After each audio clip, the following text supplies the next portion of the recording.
Hello and welcome to the Daily Meal for Sunday, the 9th of October 2022. We've got some more post-match comments after yesterday's fantastic 2-0 win against Middlesbrough at the Den. So here we go. This is from londonnewsonline.co.uk. Millwall boss Rowett targets staying in Championship chasing pack. Gary Rowett has talked about Millwall's start to the season and reckons it has been a familiar tale for the South Londoners in terms of recent Championship campaigns. Zion Fleming's double earned them a 2-0 win over struggling Middlesbrough on Saturday. The Lions are 4 points behind 6th place Swansea City. Listen, if I look where we were at this stage of last season, the last 3 years, then I imagine we're probably no better off than we are now. If not a few points poorer, said Rowett. It's about building consistency and not letting those wins affect you. It's about bouncing back. You've just got to stay in the pack in this division. We haven't got the budget or infrastructure to be greedy enough to say we should be in the top two. I don't think that's something we should say. That's not to say we don't want to get somewhere close, but I don't think we should be saying that. What we should be saying is that we want to be challenging for that top six again, with a fair wind and a few people we pull, and maybe we have a fair chance of getting in that. Just like Luton and Barnsley have done in recent seasons. That's where I see us. A win and a draw in our last two games, one away and one at home, gives us a chance. It's a marathon, but hopefully we don't cramp up at 20 miles. Which is what happened to Rowett in the London Marathon. Oh, he cramped up, did he? Oh, 6 miles out. He cramped up. That's not good. Oh, he still did a decent time of 4 hours and 4 minutes. He wanted to go sub 4, but just cramp got him in the end. So there you go. Now moving on to this poor decision. This is also from londonnewsonline.co.uk. Millwall boss Gary Rowett unhappy at yellow card for Tyler Berry. Gary Rowett has described referee Matthew Donohue's decision to book Tyler Berry as a poor decision in Millwall's 2-0 win over Middlesbrough yesterday. The Lions winger was grappled by Paddington there and eventually ended up on the ground. Donohue cautioned Berry first and then also showed a yellow card to the Borough defender. Rowett said, "We tried to give Tyler a little bit more license. It was a tough game for him today. It wasn't quite as easy for him to get into that space and to affect the game in an attacking sense. He worked really hard. The yellow card was really harsh. When you watch it back, he hasn't actually done anything. That was a poor decision. I just felt it was easier at that point to get him off, but he will come on again.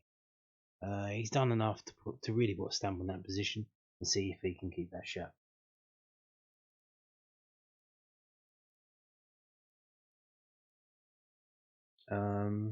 Okay. Now, moving on to stats. Obviously, the day after the game, I like to talk about stats because I'm that sad. So here is infogoal.net.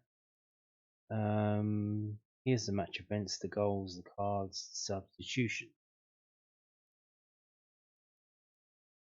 Well, if you look above the red FT in the middle, you will see the expected goals as 1.41 Millwall and 0.41 to Middlesbrough. So we outperformed our XP, which is good. It's always good to do that. And what I like on this website is the shot map. So where were the shots taken on the pitch? So this is over 90 minutes. And you can see how seemingly, despite playing 4 at the back, we managed to keep Middlesbrough down to very few shots and very poor quality ones. Isn't that amazing? Isn't that amazing? So there's Millwall's. We had 2 really good chances. One which was scored by Zion Fleming. That was the second one he scored. And the other one was by Tom Bradshaw, which again he did not get. And he's missing a lot of chances over the last couple of games. I think he might be out of side against Bristol City. We played the same formation. We shall see. So here's what happened in the first half. And look at the first half. 1, 2, 3, 4, 5 shots from Middlesbrough. Second half, 1. That's interesting, isn't it? And just 3 for us, but the goal as well. Not a lot of productivity in the second half for both teams, but was that a fair result? Fairness rating 82.44. Yeah, it's pretty fair result according to infogoal.net. So, one thing about the stats is apparently we didn't have a corner in that game. Yes, they had 7, we had 0, which is incredible. We normally live off our corners, so what happened? When was the last time we didn't get a corner in a game? When was the last time we didn't get a corner in a game at the Den? Crazy stuff. That was absolutely incredible.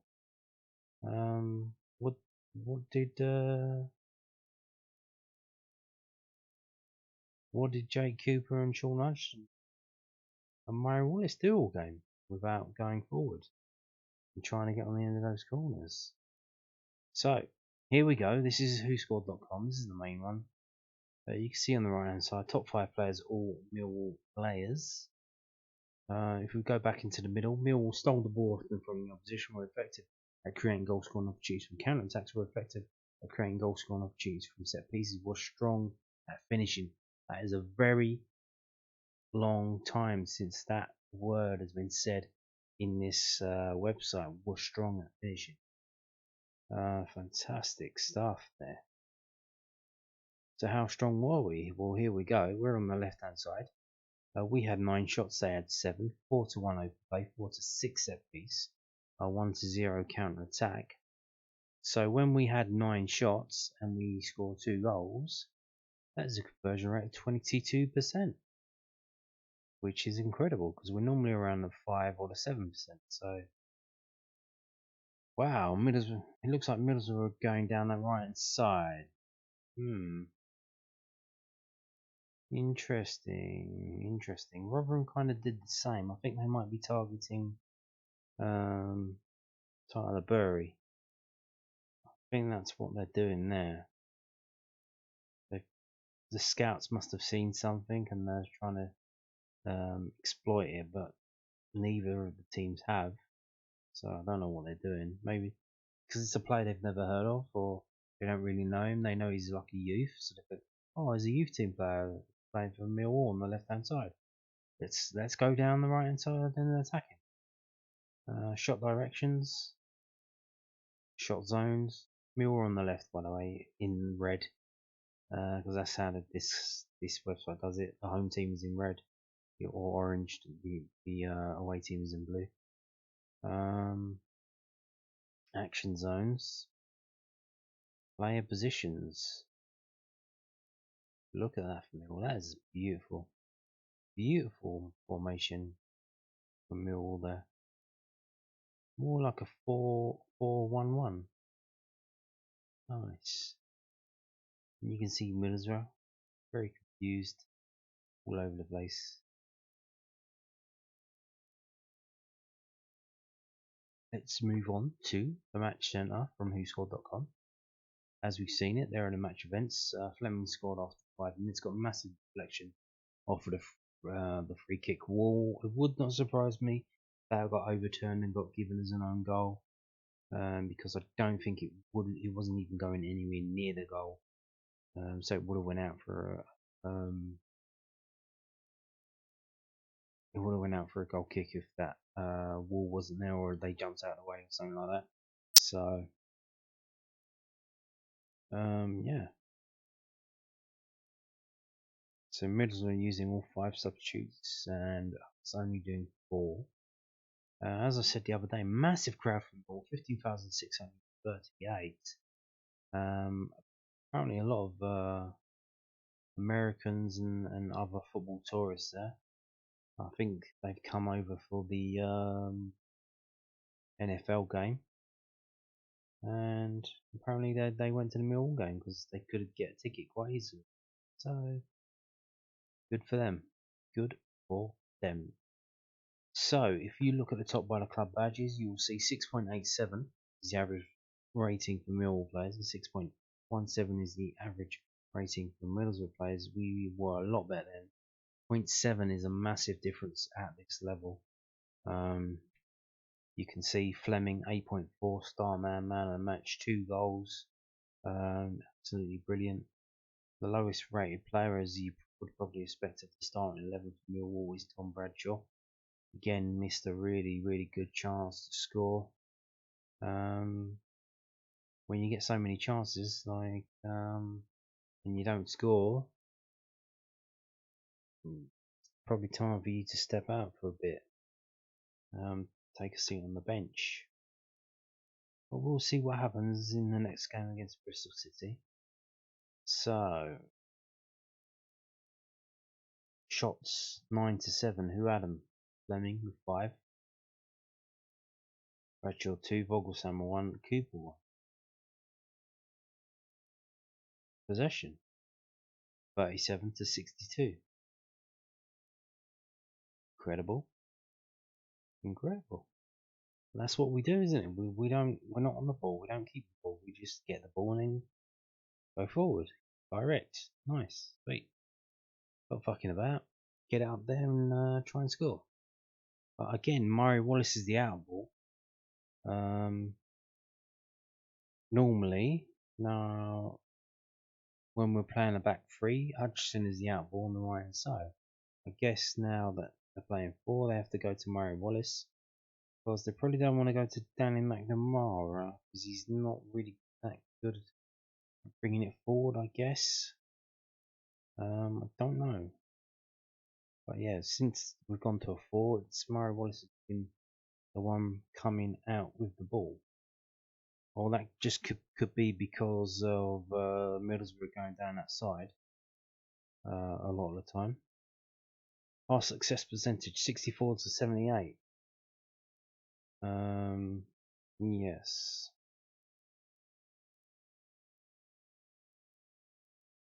So Wallace way down. Obviously he's pinging balls forward, long balls, long 43 again. I think he's 43 in the last game, which is about what Bart does on a good day. So not much improvement there. Just quite similar. Billy Mitchell 81, Tyler Burry 88, although he did go off, so be interested to see 88 accuracy off for how many passes. I'm sure it's probably not a lot. Dribbles 3-5, aerials 1, 17-24. Interesting. Well, that would obviously, because we didn't have a corner, so that cuts down on the amount of aerial duels that won. Tackles though, we did win that one 16-10. Everyone had a tackle except for Long, Fleming and Bradshaw. Saville had 5, which what I said in the post-match stats thing for Rotherham game. With this new formation, the defence have less to do because it's being done higher up the pitch. It's being done in the middle. 5 tackles from Saville. Nearly as many as the entire back line put together. With them having 7. As we've seen, corners 0-7, and this was a 6-5. So there you go. We're gonna try and run through it now on here. So ratings wise, 8.37 for Zion Fleming, fantastic stuff. George Saville's next up, then Murray Wallace, then Sean Hudson, then Bob Summer. George Long got a high score in this game, 7.08, much better than last time out. Jay Cooper 7.07, so that's 7 Millwall players with 7 or above, 7 sevens. You got to have a system. And then we've got everyone else pretty decent. What have we got? Tyler Burry, Billy Mitchell, and Danny McNamara 6.5 and above, and everyone else is down. As we said, starting 11, Tom Bradshaw's lowest 6.28, and the 4 substitutes are the lower than that, which is how it should be. Your substitutes shouldn't really be getting a better score than the player they come on to replace because they have less time to do stuff in. So if everyone's firing to their ability and doing well, then it shouldn't really happen. So let's have a look who had the most touches. Murray Wallace, George Savile, and massive drop off McNamara and Hutchison.